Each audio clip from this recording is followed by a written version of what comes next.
하나님의 말씀 사사기 17장 말씀입니다.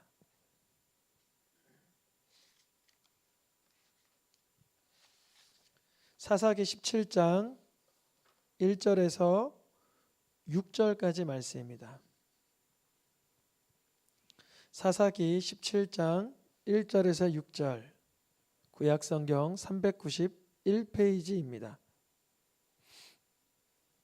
한 절씩 교독하여 읽겠습니다. 제가 한 절, 성도님들께서 한 절씩 교독하여 읽겠습니다. 에브라임 산지에 미가라 하는 이름하는 사람이 있더니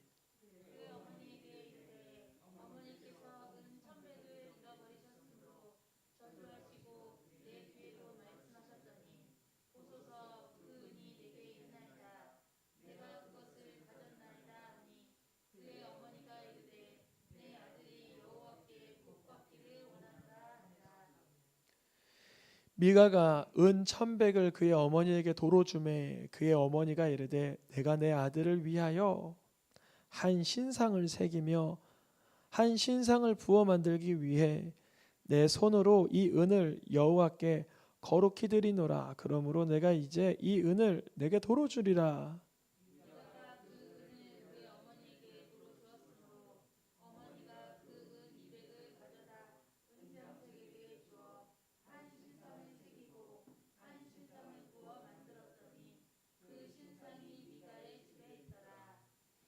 그 사람 미가에게 신당이 있으므로 그가 에봇과 드라빔을 만들고 한 아들을 세워 그의 제사장으로 삼았더라.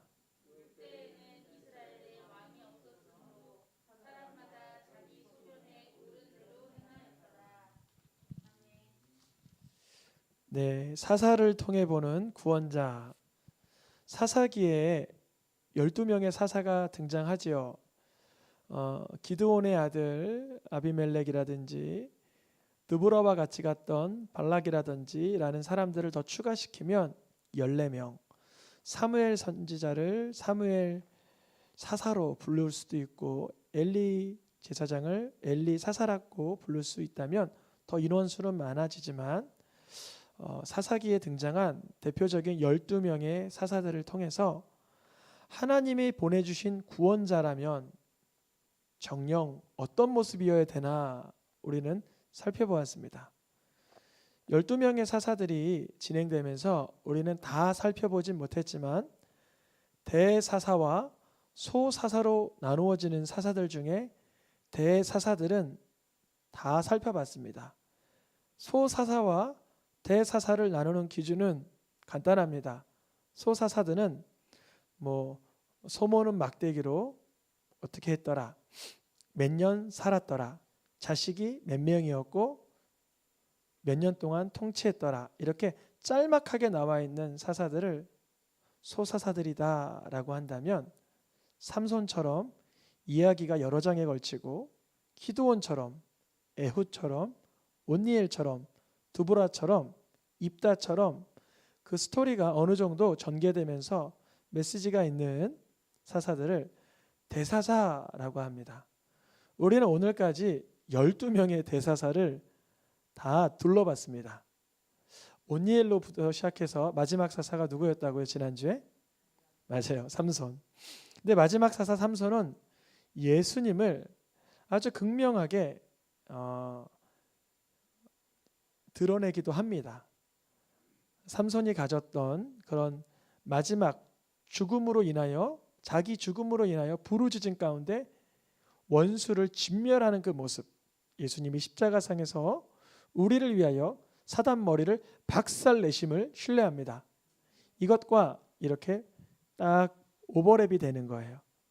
사사들의 모습 통해서 대부분 그렇진 않지만 부분적으로 예수님의 모습을 엇갈려서 볼 수 있는 부분이 있고, 또 연약한 면이라고 한다면 사사들은 대부분 하나님의 말씀을 온전히 배우질 못해서 이방신과 하나님을 섬기는 방법에 헷갈리기도 했습니다. 예를 들어 누구였죠? 입다. 딸을 번제로 드리는 이런 실수를 범하고, 기드온 바알 신상을 쳐부쉈지만 훗날 본인이 오히려 백성들에게 우상 단지를 만들어 전달하기도 하고, 일부러 그런 건 아니지만 백성들이 기드온이 만들어 놓은 그것을 음란히 섬김으로 우상이 되어버리기도 했습니다. 이러한 12명의 사사들의 이야기를 통해서 우리가 한 가지 공통적으로 발견한 이야기는 이것입니다. 잠깐 화면을 집중해 주시면요, 이스라엘 백성들이 죄를 행하면 그들에게 하나님은 어려움을 갖다 붙여주십니다. 그러면 그 어려움, 이방 민족으로 인한 어려움으로 이스라엘 자손은 부르짖게 됩니다. 그러면 하나님께서 그들에게 구원자 사사들을 붙여주시죠. 이러한 이야기가 여러 번에서 4장에서 6장에서 10장에서 13장 삼손에 이르기까지 동일한 패턴의 이야기가 반복되는 것이 사사기입니다. 이것을 하나로 요약을 하면 죄를 지었던 이스라엘 백성들이 억압을 당하고 압제를 당하면 하나님 너무 힘들어요, 괴로워요 기도하게 되고, 기도하는 가운데 하나님은 사사들을 붙여서, 선지자를 붙여서 구원하여 주시고, 평온한 때를 수년간 지나면 망각하게 되어 또다시 죄를 짓게 되는 것이 사사기의 전반부 이야기였습니다. 왜 사사기에서는 이렇게 반복적인 이야기를 여러 번 사용할까요? 저는 그것을 이러한 목적으로 봤어요. 이 이야기를 통해서 내 모습을 발견해라. 또다시 죄를 짓고 하나님께 울부짖고 또다시 미끄러지고 실수하고 하나님께 애원하는 내 모습을 통하여서 오직 누구만, 이 12명의 사사들이 구원자가 아니라 오직 나를 위하여 내 죄를 담당하기 위하여 십자가에서 죽으신 예수님만이 온전한 그리스도이시다라는 걸 알려주기 위함입니다. 오늘 말씀에서도 오늘 본문을 사사기 몇 장 읽었죠? 17장을 읽었죠. 17장 1절에서 6절까지 말씀을 읽었는데 6절 말씀이 포인트입니다. 사실 그냥 지나갈 수도 있는데 6절 말씀이 포인트예요. 왜 그럴까요? 사사기를 쓰고 있는 이 저자는 의도를 가지고 있어요. 먼저 번에 이 도식을 16장에 걸쳐서 펼쳐놓은 것처럼 또 하나의 공통적인 어귀를 찾는다고 한다면 바로 이 말씀입니다. 오늘 읽었던 6절 말씀 같이 한번 읽어볼까요? 그때에는 이스라엘에 왕이 없으므로. 이러한 멘트가 여러 번 반복됩니다. 그러면 사사기에서 말하는 이스라엘에 왕이 없었으므로 라는 뜻이 무엇인지가 중요하겠죠. 전반부에 읽었던 죄를 짓고 압제를 당하고 간구하고 부르짖고 구원자를 세워서 망각하는 이 패턴을 통해서 우리가 예수님만이 그리스도이시다라는 것을 고백하기 원하시는 하나님께서 이제 17장으로부터 21장 끝장에까지 21장 25절은 사사기의 마지막 장 마지막 절입니다. 의미가 있겠죠. 17장 6절의 말씀과 끝절의 말씀을 일부러 동일한 선상에 두는 이유가 있겠죠. 이 시대는 사사시대입니까? 왕정시대입니까? 사사시대죠. 물론 첫 번째 왕은 초대왕 사울이죠. 그리고 사실 사울 왕 때도 사사기적인 풍토가 그대로 남았던 시대였고요. 심지어 다윗이 왕이 될 때도 사사기적인 분위기가 아직 여전했습니다. 그리고 다윗 왕 때 드디어 통일 왕국을 이룬 뒤에 솔로몬에게까지는 통일 왕국이 물려지나 이후에는 북과 남으로 나뉘어지는 안타까움이 발생하죠. 이 시대는 물론 왕이 세워지지 않은 왕정시대가 아니기 때문에 왕이 없었다, 이 얘기하려고 하는 것은 아닙니다. 다른 나라들은 국왕이 세워지지 않았냐? 이방 나라들은 국왕이 세워지지 않았냐? 이스라엘은 왕이 없었다, 이런 의도가 아니라는 거죠. 이 사사기에서 이스라엘의 왕이 없었다는 의미는 단순히 왕의 직함을 맡은 왕이 없었다라는 의미가 아니라 이스라엘의 참된 왕 되신 하나님이 배척당하셨다 이 뜻입니다. 이스라엘의 왕이 없었다라는 것은 반대로 이스라엘 백성들이 자기가 왕이 되었다라는 것입니다. 이스라엘의 왕이 없었다라는 것은 이스라엘 백성들이 하나님의 통치 가운데 있지 않았다라는 것입니다. 이스라엘 백성들이 하나님의 말씀에 영향을 받지 않았다는 거예요. 그때 이스라엘의 왕이 없으므로, 이 뜻은 다시 쉽게 말하면 하나님을 하나님으로 인정하지 않고 하나님의 말씀에 전혀 영향을 받지 않는 그러한 사태가 일어났다라는 것입니다. 즉 이스라엘에 하나님을 왕으로 삼지 않았기 때문에 대표적인 사건을 17장 18장에서 한 번, 19장에서부터 21장에 가서 또 한 번, 즉 두 번에 걸쳐서 드라마를 얘기해 주고 있는 것입니다. 드라마. 이 예와 같은 드라마를 통해서 하나님은 이 시대의 끔찍한 면모를 우리에게 보여주심으로 우리를 들여다보실 수 있는 거울 삼아 주셨습니다. 먼저 17장 6절에서 18장 1절까지 이스라엘의 왕이 없어서 생긴 일이 무엇인가를 요약을 하면 이것입니다. 노란 글씨만 읽어볼까요? 사람마다 자기 소견 내 옳은 대로 행하였더라. 그 옳은 대로가 뭐냐면 아래 노란 글씨 읽어보겠습니다.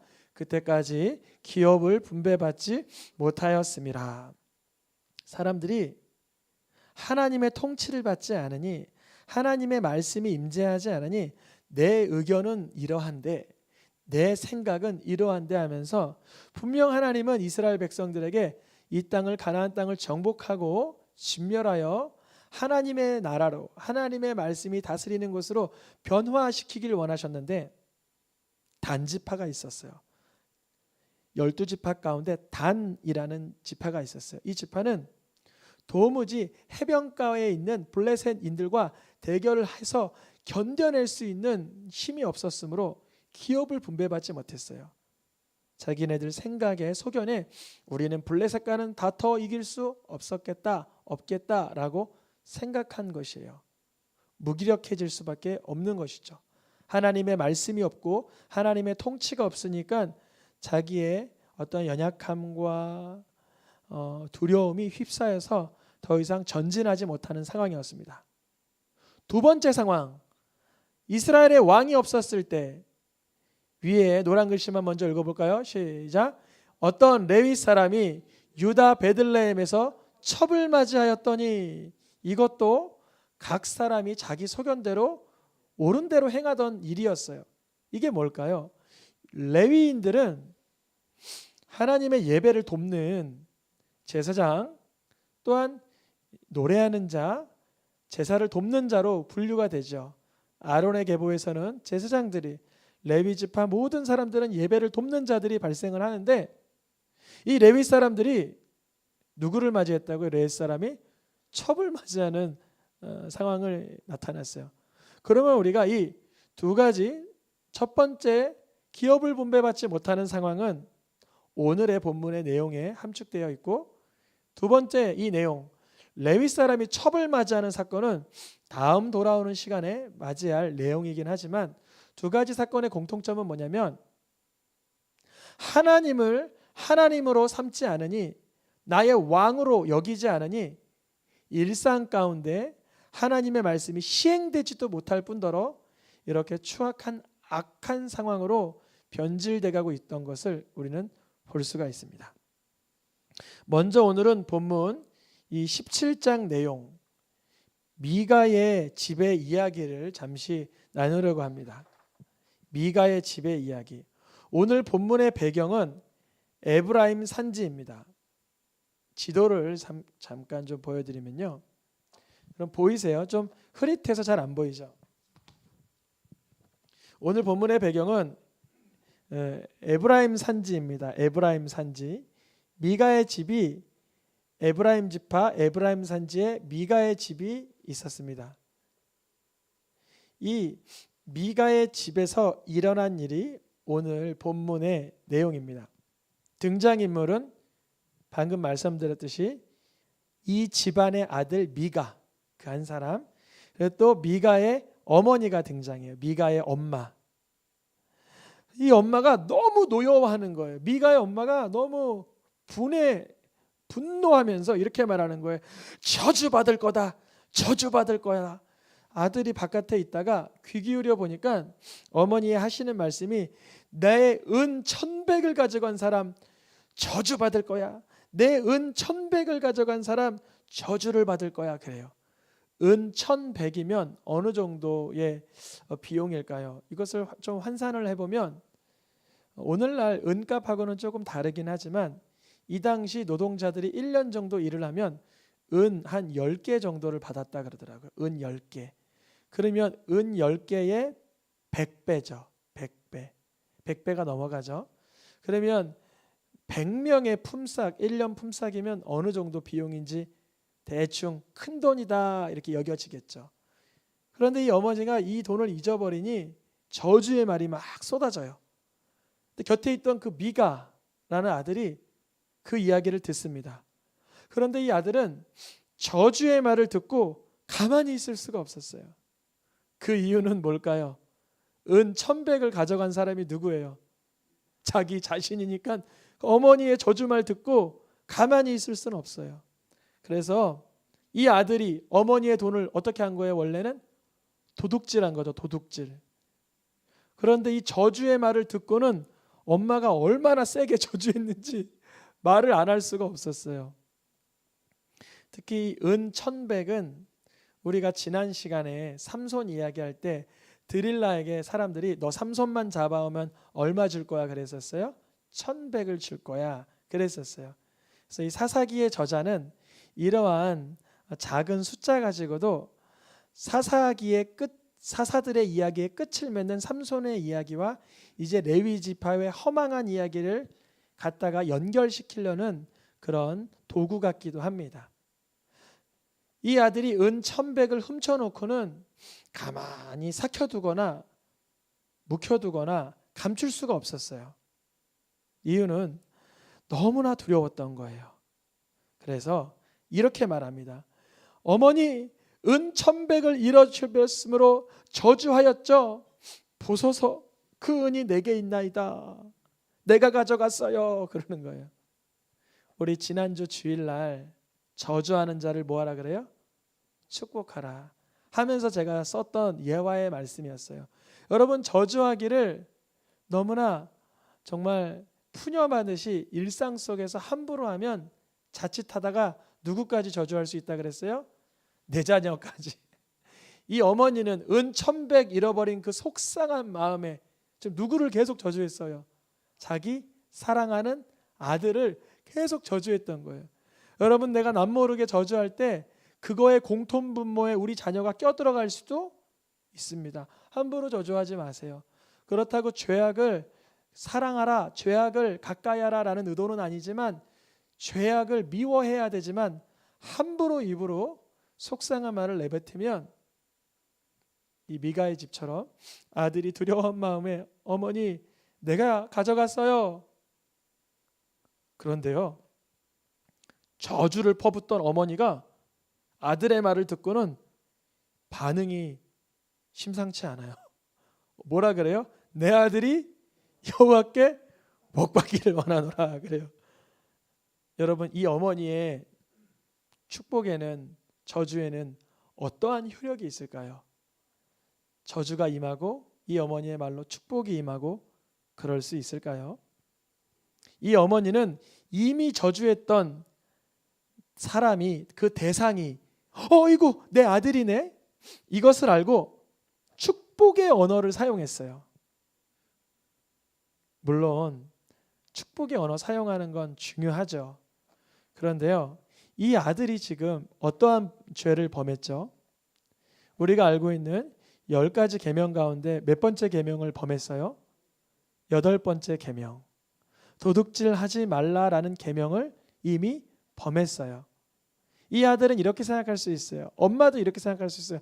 야, 우리 아들은 도둑질은 했지만 부모를 공경하니까 거짓말하지도 않고 이 돈 가지고 탐내지도 않고 어디 가서 누구 죽이거나 간음도 안 했어.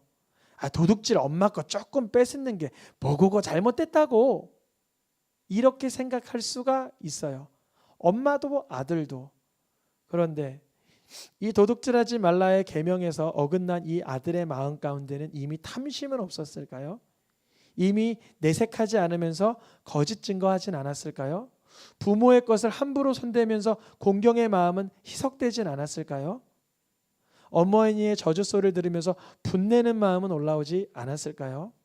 예수님이 말씀하시는 산상수훈이죠.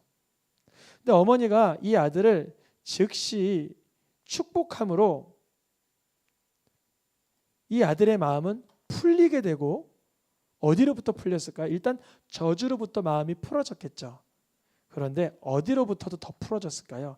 하나님의 말씀에 더 이상 내가 마음에 이렇게 담겨 있을 수 없는 거예요. 그냥 내가 도둑질했지만 어머니가 저주했다가 쉽게 복을 주시는 걸 보니 특별히 하나님의 말씀을 어기고도 거리낌이 없어지는 거예요.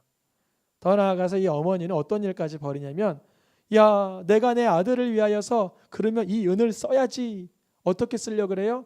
우상을 만들어서 우리 아들을 위한 신상을 하나 만들어야 되겠다. 이 어머니는 어떤 죄를 범하고 있죠? 분명히 어머니의 입에는 여호와께 복을 받아라, 여호와께 드리노라, 이런 말이 있어요. 그런 말. 여기만 보면 아주 고귀하고 구별된 사람들 같은데 어떠한 행동을 해요? 신상을 만들고 도둑질을 하고 저주를 하고 하나님께 영광 돌린다는 말을 가지고 함부로 사용합니다. 이것은 무엇을 어긴 거예요? 다른 신을 두지 말라라는 첫 번째 계명, 우상을 만들지 말라는 두 번째 계명, 하나님의 이름을 함부로 망령되게 사용하지 말라는 세 번째 계명을 다 어긋나게 사용한 것입니다. 이러한 일이 왜 생겼을까요? 이들은 분명 말씀을 배웠어야 되는데 말씀을 배워본 적이 없는 이스라엘 백성들이었어요. 여러분, 우리가 말씀을 배워가기를 축복합니다. 이 어머니가 범하는 여러 가지의 범죄, 아들이 범한 도둑질, 이 가운데서 이 집안엔 뭐가 만들어졌어요? 이제 산당이 만들어졌어요. 신당이 만들어졌어요. 우상이 만들어졌어요. 신상이 만들어졌어요. 그런데 미가가 고민해보고 엄마도 고민해보니까 이 집안에 부족한 게 하나 있는 거예요. 뭐냐면 이 집안에 그냥 성인 남자를 제사장 삼았었어요. 성인 남자를 너 제사장 좀 해라 라고 만들었어요. 5절 말씀에 그 사람 미가에게 신당이 생겼으므로 그가 에봇과 드라빔을 만들고 한 아들을 세워서 제사장 삼았더라 그래요. 제사장은 어느 지파여야 돼요? 레위 지파, 특별히 아론의 후손이어야 되는데 그게 좀 탐탁지 않았나 봐요. 그래서 미가가 이렇게 우두커니 있는데 그때 때마침 유다 베들레헴에서 자기 일을 잃고 떠나 에브라임까지도 올라온 레위인이 있었어요. 그래서 미가가 그 레위인을 보면서 이렇게 말하는 거예요. 어디서 오셨습니까? 네, 유다 베들레헴에서 왔습니다. 그러면 무엇을 찾습니까? 거처를 찾습니다. 그러면 우리 집에 오십시오. 우리 집에 오시면 먹을 것도 드리고 의복도 드리고 1년의 은 열량도 드리고 이렇게 혜택을 드리겠습니다. 그러니까 이 레위인이 만족하게 여기사 이곳에서 머무르게 됩니다. 그래서 이 미가는 우상도 있겠다, 신당도 있겠다, 드라빔도 있겠다. 이제 자기 집에 누가 들어왔어요? 레위인이 제사장으로 딱 자리해 주니까 뭐라고 고백해요? 레위인이 내 제사장이 되었으니 여호와께서 내게 복 주실 줄을 아노라. 마치 어머니의 저주가 도둑질하지 말라라는 말씀과 전혀 상관없이 복이 선포됐던 것처럼 오늘 미가라는 이 사람에게는 자신이 신상을 섬기고 우상을 섬기는지도 알지 못하면서 레위인이 내 제사장이 됐으니 내가 복받을 줄 아노라. 오해하고 있었습니다. 그런데 정말 복이 발생하는지 한번 좀 살펴보려고 합니다. 이 미가의 집에 이후로 어떠한 일이 발생하는지, 이때 때마침 18장에서 하나님의 말씀대로 정복 전쟁에 승리하지 못한 무슨 지파? 단지파가 왔다 갔다 하면서 어디에 가서 우리 단지파에 거처를 마련할고 고민하고 있었어요. 그때 지나가다가 이 미가의 집에서 하룻밤 묵게 됩니다. 근데 미가의 집에서 누구의 목소리가 들리냐면, 이거 레위 사람 목소리 같은데, 이런 목소리가 들리는 거예요. 우리 이스라엘 갔다 왔던 분들은 다 아시겠지만 레위 사람들, 특별히 말씀을 가까이 하는 사람들은 그 히브리어로 된 하나님의 말씀을 읽고 그 소리가 이렇게 나지막하게 들리게 됩니다. 그 소리를 듣더니만 이 집에 누가 있는 것 같아 라고 가보니 레위 사람이 있는 거예요. 와, 레위 사람이 있구나. 그래서 그 사람에게 물어봅니다. 야, 청하건대 우리 지금 단지파가 땅을 얻기 위해서 나아가는데 하나님께 한번 물어봐봐. 여호와라 그래요? 그냥 하나님이라 그래요? 하나님. 우상단지 중에 하나로 여긴 거예요. 그래서 하나님에게 한번 물어봐, 신에게 한번 물어봐 그러는 거예요. 그러니까 이 제사장이, 이 레위인이 당연히 평안히 가세요. 여호와 앞에 있을 거예요. 이렇게 말해요. 그러니까 이들이 마음이 뿌듯하겠죠. 정말 이들이 나아가는 길에 얻을 만한 땅을 확인하게 됩니다. 근데 그때는 거기에는 평화로운 백성들이 살고 있던 곳이었어요. 우리가 이스라엘 다녔던 분들은 헤브론산, 헐몬산 올라가기 중턱 밑에 텔단이라는 곳 있죠. 단, 원래 단지파가 블레셋 지방 지중해 쪽 남서쪽에 위치하고 있었는데 이들이 에브라임 지역을 거쳐 올라가서 저 북쪽에까지 아주 평화로운 백성들을 다 진멸시키고 땅을 얻게 되는 거예요. 그 지도를 잠시 한번 볼까요?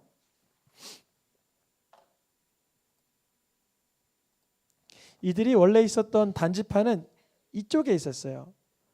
그런데 미가의 집이 여기 있죠. 신기하게도 미가의 집이 거점이 됩니다.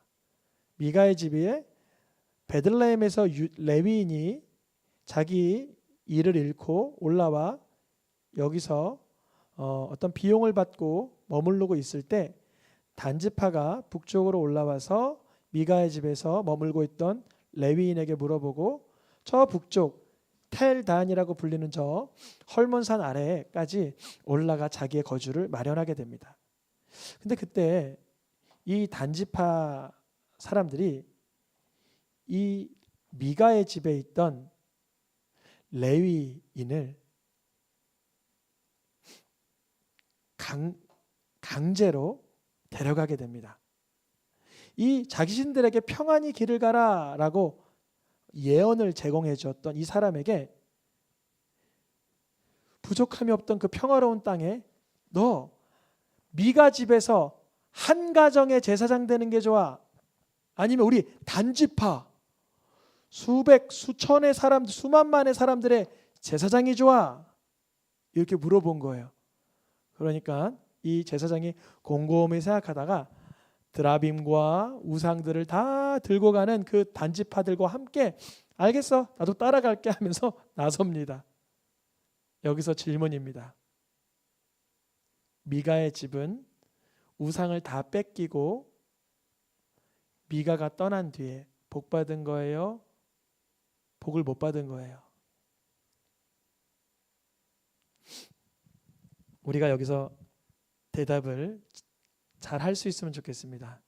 신상을 빼앗기고 고용하였던 제사장도 빼앗기고 떠나간 것은 복입니까? 저주입니까? 네? 복이죠. 그런데 미가는 속상해하고 있었어요. 내 우상, 내 드라빔, 내 제사장 다 떠났네, 다 빼앗겼네. 우리가 무엇이 복인지를 모르면 내가 경험하고 있는 지금 삶의 지금이 복인지 저주인지 분별할 수가 없습니다. 마치 어미가 복과 저주를 분별 못하고 쏟아붓는 것처럼요. 이제 이 제사장은 한 가정의 제사장이 아니라 한 지파의 제사장이 되었어요. 그러면 이 제사장은 기뻐할 일입니까? 속상할 일입니까? 오늘 이야기는요, 매우 신랄하면서 이 종교심으로 아주 철두철미하게 똥똥 또아리 트고 있는 사람들에 대해서 비꼬고 있는 말씀입니다. 종교심으로 인해서 하나님이란 자리를 대체하고 있는 사람들. 레위인도 자기 직무를 벗어나 어떠한 벌이를 위한 삶으로 전락해버리고, 미가도 여호와 하나님을 경외함이 아닌 하나님을 내 우상단지 삼아 살았습니다.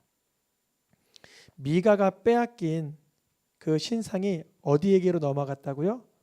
단 자손에게 넘어가 버렸어요.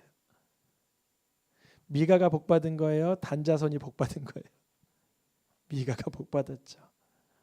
때로는 우리 육신의 눈으로는 빼앗겼네 지만 빼앗긴 것이 아니라 하나님께서 불쌍히 여겨주시사 우상이 무엇인지 알려주시기 위한 과정이기도 합니다. 이러한 일들이 사사기 17장 18장 19장 21장에서 두 번 반복된다 그랬는데 왜 이러한 일이 반복될까요? 왜 이러한 일이 사사기에서 전반적으로 이렇게 흘러가고 있을까요? 이유는 한 가지입니다. 레위 지파의 부재입니다. 누구 지파의 부재? 레위 지파의 부재. 레위 지파가 하나님의 말씀을 전달해야 되는데 말씀에 기반을 두고 있는 신약이 매우 빈약하기 때문에 쉽게 흔들리고 우상에 넘어가고 미혹되고 어물쩡 저주와 축복 사이에서 갈팡질팡하는 인생이 되어버린 것입니다. 첫째, 사사기 1장에서 21장에서 지적하고 있는 대상은 레위 지파예요. 레위 지파야, 왜 말씀을 잘 가르쳐주지 않았니? 하나님은 아파하시는 거예요. 왜요? 레위인이 하는 일이 무엇이기 때문에? 읽어보겠습니다. 레위인은 증거의 장막에 대한 책임을 지킬지니라. 레위인들아, 이곳저곳 떠다니면서 너의 본분을 잃어버리고 말씀 가르치는 사명에서 왜 벗어났니? 역사적으로 보니까 느헤미야 때 이런 일이 있었어요. 같이 읽어볼까요? 레위 사람들이 받을 몫을 주지 아니하였으므로 그 직무를 행하는 레위 사람들과 노래하느니 각각 자기 밭으로 도망하여 버렸다. 물론 레위인이 자기 책임 못 진 것 질책받은 일이고요. 그 레위인이 자기 일 감당 못하도록 그들에게 몫을 주지 않은 것도 잘못된 거예요. 둘 다 너가 잘했니? 내가 못했니? 말할 수 없었죠. 그래서 에기설계서에서는 이 레위 사람들에게 이렇게 말합니다. 읽어보겠습니다. 레위 사람도 그릇 행하여 우상 따라 나를 멀리 떠났으니 그 죄악을 담당하리라.